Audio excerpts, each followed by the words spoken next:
Bismillahirrahmanirrahim. Assalamualaikum warahmatullahi wabarakatuh, teman-teman sekalian.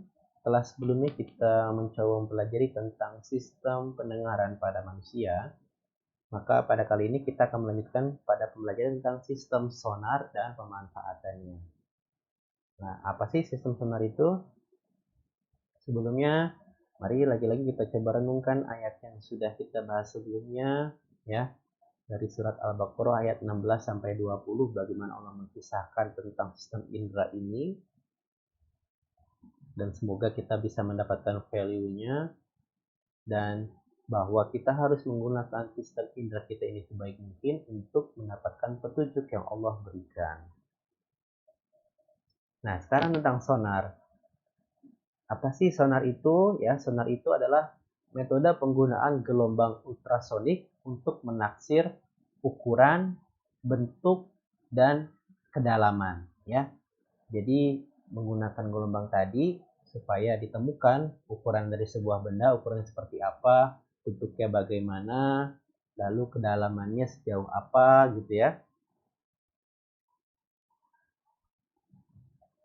Nah, sistem sonar ini digunakan oleh makhluk hidup yang salah satu contohnya adalah lumba-lumba dan kelelawar. Nah, bagaimana sih penggunaan sistem sonar ini?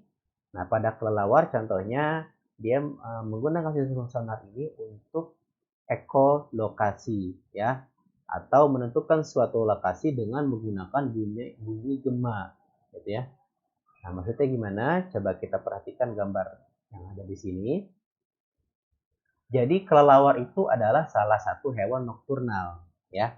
Apa itu nokturnal? Hewan yang hidup di malam hari, ya. Dia mencari makan di malam hari, lalu di siang hari dia istirahat. Nah, malam itu kan gelap, ya. Dengan pencahayaan yang rendah, bagaimana kelelawar dapat menemukan mangsanya, ya?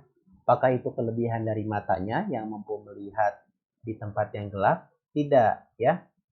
Kelelawar itu mencari mangsa dengan mengeluarkan sinyal bunyi frekuensi yang tinggi. Nah, lalu ketika suara ini dikeluarkan, nah suara ini nanti akan bertemu dengan benda-benda yang ada di depan tadi ya. Misalnya ketemu dengan pohon, ketemu dengan daun, begitu juga bertemu dengan mangsa, ya. Nah, semuanya itu akan eh, semua yang bertemu dengan gelombang itu akan memantulkan kembali gelombangnya ke si kelelawar ini, gitu ya. Nah, lalu kelelawar ini akan menerjemahkan gelombang yang kembali kepadanya menjadi sebuah bentuk, menjadi sebuah ukuran, dan menjadi sebuah lokasi, gitu ya. Ini ukurannya sebesar ini, gitu ya. Bentuknya seperti ini. Lalu dia akan bisa menerjemahkan bahwa bentuknya seperti ini adalah bentuk pohon. Ini adalah bentuk ranting.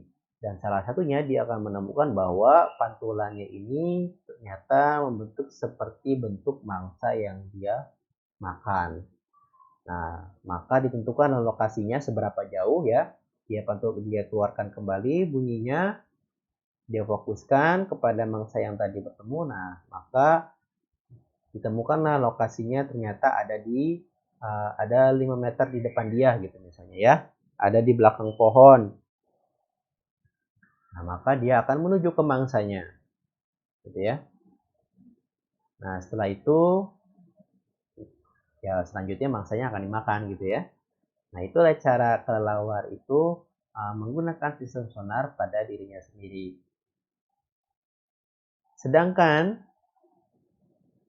pada lumba-lumba itu dia ekolokasinya untuk berkomunikasi dan juga tentunya untuk mencari mangsa gitu ya. Gimana caranya? Jadi lumba-lumba itu kalau kita perhatikan nih di atas kepalanya ada lubang.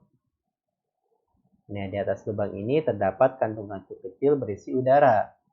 Nah, dari kantung-kantung inilah maka lumba-lumba ini dapat mengeluarkan bunyi dengan frekuensi tinggi ya. Jadi lubang ini tidak hanya berfungsi untuk bernafas, tapi juga berfungsi untuk menghasilkan bunyi.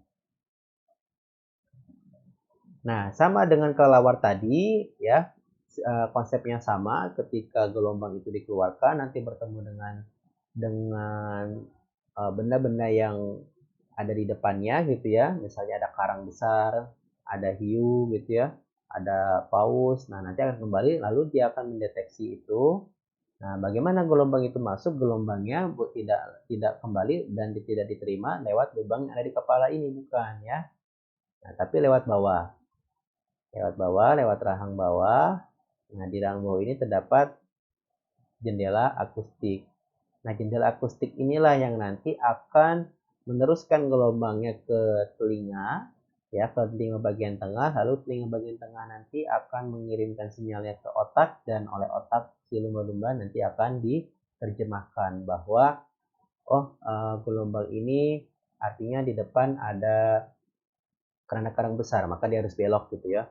Atau oh ternyata di depan nih ada ikan nih, ikan kecil, nah, berarti mangsa nih, ya, disamperin gitu ya, lokasinya di depan, dimakan.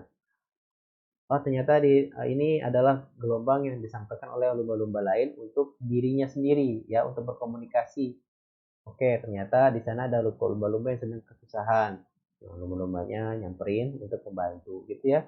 Nah, jadi lumba-lumba ini adalah salah satu contoh mamalia laut yang mampu hidup secara sosial dengan lumba-lumba lain. Kenapa bisa seperti itu? Karena dia bisa berkomunikasi dengan sistem sonar ini gitu ya. Nah, dalam kehidupan nyata, dalam kehidupan kita, sistem sonar ini menginspirasi manusia untuk membuat alat-alat berikut. Contohnya di sini adalah ultrasonografi atau disingkat dengan USG.